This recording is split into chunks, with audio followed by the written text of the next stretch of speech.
The news is fucking with my video games again.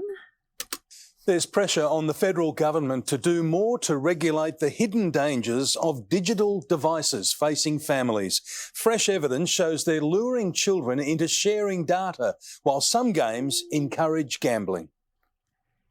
They're all the rage in the playground, but apps like TikTok and Instagram aren't all fun and games. What we found was that these platforms are routinely deploying dark patterns to kind of trick users into collecting their data. Reset Australia has found popular apps TikTok's are not a harvesting game. kids' data by confusing them with complex terms and conditions. 9 out of 10 digital platforms surveyed required a university degree to understand the T's and C's.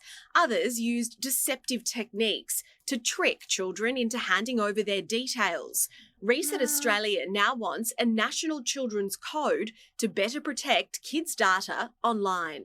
This is about their rights to privacy, their rights to freedom, the right to grow up without being tracked and surveilled by these now trillion-dollar companies. There's also a push to ban games featuring loot boxes. By any definition, is gambling when someone pays money in a game of chance. They may or may not win. The problem here is it's in games that are used mostly by children.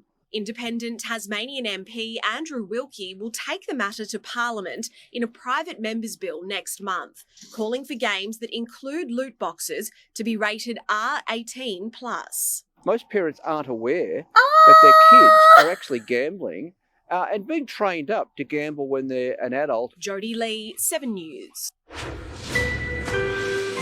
Look, I get that to an extent. The gambling is kind of shady to be teaching kids.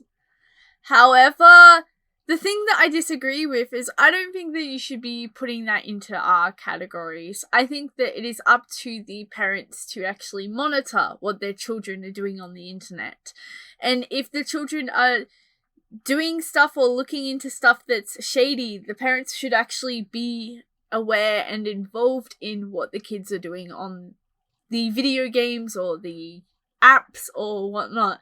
They shouldn't just be like, you can't put the blame on the companies because it's not really the company's fault what is going on when they create platforms or whatnot, or if they have loot boxes to increase money for development. Like, I mean, realistically, what loot boxes do on video games is bring in more money to the game that is already complete, so developers have an income so the game can be developed upon. I mean, that's how I see it anyway.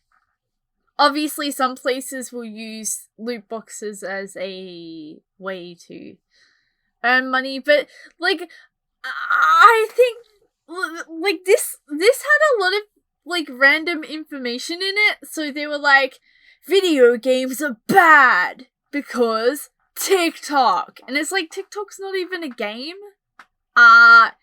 So, I wonder if these guys even know, like, what is actually constituted in a video game. Yeah. Anyway, that's that. I just figured I'd have a little watch of this because 7 News keeps trying to fuck with my video games. Anyway, bye.